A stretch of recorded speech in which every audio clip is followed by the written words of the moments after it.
Hi folks, Ricky Tang here, and I am sat atop the Moto Guzzi V85TT, and I'm borrowing the demo machine available from Frasers of Gloucester. The kindly James Heslop from the sales department of Frasers let me out on this bike for a spin. So this is my first review ride of 2023, and you'll forgive me if I'm a little bit review rusty. Gotta remember what I've got to do. Now, first impressions. One thing that struck me very early on is how neutral the handling feels. It just rolls very easily on its tyres. And what I mean by that is the front end doesn't flop into corners. And even at slow speeds, the handling remains very neutral. I might be using that word a lot. A little bit of pressure on the bars as well, a little bit of opposite lock, and the thing changes direction or continues to change direction. If you're set in a corner and you push on the bar a little bit, it's willing to lean more. For a relatively heavy bike, it feels agile and responsive. And I was kind of, curious to ride this model of bike, but not that curious, if you know what I mean. Heavy adventure bike, or relatively heavy adventure bike, how good can it be? It's basically what I was thinking before I got on it.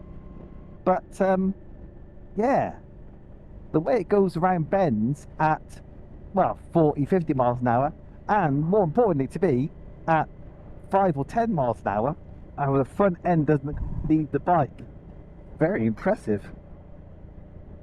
When I last rode a Moto Guzzi, it was the V7 Stone, again courtesy of Frasers of Gloucester, but I kind of got on it expecting it to basically behave like a modern Japanese bike or modern BMW or modern Ducati, and those older generation Moto Guzzis don't behave like that.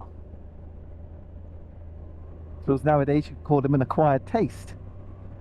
My ride was short on the V7 and I didn't give myself time to really acclimatise to it. Alpina 328. How gorgeous is that? Anyway, back to the Guzzi. So I've got a second chance now to get into the Guzzi way of life. Oh wow. Smell those exhaust fumes. Back in the 80s when I was a kid, I used to love the smell of exhaust fumes. I used to sniff them out in the old leaded petrol days. Love the smell of exhaust fumes, so don't expect me to make it much past 60. We chose this bike to ride kind of on spec today, so I haven't had a chance to do any homework on this bike, so I can't even be exact on the engine size right now. It's a bit frustrating, but what I can tell you, it's a torquey unit, torquey engine here. Oh, around this mini roundabout there at slow speed, it is so neutral. Told you I'd say it again. Clutch take up, getting into first is nice. That's not grabby, it's nice and smooth for a cable clutch. Though the biting point's a bit early, but it is span adjustable, so we can mess about with that if I have to. So first test in this ride, I suppose, slow speed. Where are we? 8 miles an hour. Now this bike is a shaft drive, being a Guzzi. Feels a little lumpy. Holding a constant throttle at about 10 miles an hour. A little lumpy, not too bad. Oh, riding modes. Now I'm in the Strada throttle map. I have found a little earlier that the sport map is quite abrupt on the throttle, which is kind of fun. Right, yeah. Changing the riding mode. This is still something takes a while to get used to. You got to actually press the starter button while the engine's running to change the throttle map. Well, I'm from an era where you wouldn't press the starter button again once the engine was running, because that would re-engage the starter motor. But that's what you got to do here. So yeah, riding mode: Sport, Strada, Poggia, which is rain obviously because you see a cloud, Custom, Off-road, where ABS is turned off, back to sport. I'm going to press here, mode, I think, up and down, just to switch between these options on the right here. Fuel, trip, time, max speed, that wasn't me. Average fuel, okay, it's all cool. The initial throttle application, initial twist on the sport mode, yeah, that suddenly now kind of flies forward, it kind of dumps a bit of fuel into the cylinders. But that initial kind of pop of acceleration doesn't peter out exactly, but isn't quite maintained. It's just that initial twist of the throttle gives you a little extra jump compared to the Strada mode. The seat is very comfortable so far. Not been riding for long, but as soon as you sit on it, it feels comfortable, if that makes sense. Just a good initial butt feel. Nice ass feel. Throttle response in Strada mode. It's not snatchy. And it's almost as if maybe a few years ago, when you did that first kind of eighth of a turn or quarter turn, maybe it jumped a little bit. It wasn't so smooth. And maybe they've tuned it out. There's a lot of speculation on my part, and I might be totally wrong. But it is a little weird how the first bit of a turn of a throttle to kind of increase speed doesn't do much. And then, after a little bit of a turn, then the power comes in. Not a problem, just an observation. And this is for kind of slower, more cruising type riding. If you were being a bit more aggressive on the throttle, probably wouldn't even notice. There's a little bit noisy behind this windscreen, which I do believe is not adjustable.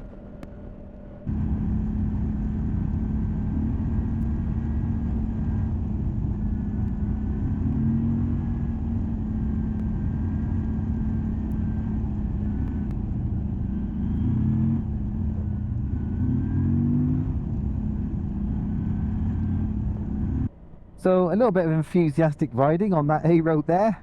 And what I've got to say is, again, I've got to not think about this bike in terms of modern, Japanese, German, and Italian bikes, even Italian bikes. But there were no shocks, no surprises. It held the road well, although I felt like the front end could be kind of deflected off lean mid-corner bumps at speed. It's a bit fidgety, but again, the general rolling in and out of corners, it held the line well.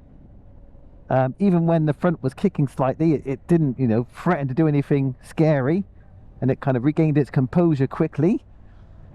The engine, the throttle response, there's some vibration there. There is a good thrum coming from the engine when you start to twist that throttle back. But once you get to a constant throttle, the thrumming goes away and it feels quite smooth. Generally there's a good feel of torque. It does pull you out the corners well. Obviously you can't rev very high, about 7,000 RPM I think, but you've got enough gears for A roads for sure. Not going to run out of puff. It gets down the back roads quite quickly if you wanted to. Maybe you can do something with the rear suspension, maybe to make it a bit more compliant. But oh, I was just about to say the front's unadjustable, but I've just noticed there are some adjusters on the right fork top, so there's scope maybe to make the riding experience a bit more compliant. But then again, the bike's not really made for being thrown down A roads at higher speeds. Another thing that's pretty impressive is the front brakes. I think they're kind of conventional Brembos, but they stop you quite quick with a reasonable amount of dive from the front forks at the same time. But yeah, they are effective set of front stoppers, I will give you that. So I don't know if heated grips are a thing or whether they're an option on this bike, but what I can see is a little cover for a USB, I think, in there. What I could also tell you then is about the riding position. I've already commented on the seat. and I am impressed with that seat. Just feels very nice. The riding position is also very comfortable, pretty much all upright in the back, in the spine. For me, at 5'7", 170 centimeters, not the biggest guy around, but the handlebars are not too far away from me at all. Just a gentle bend in the elbows. The foot pegs show you,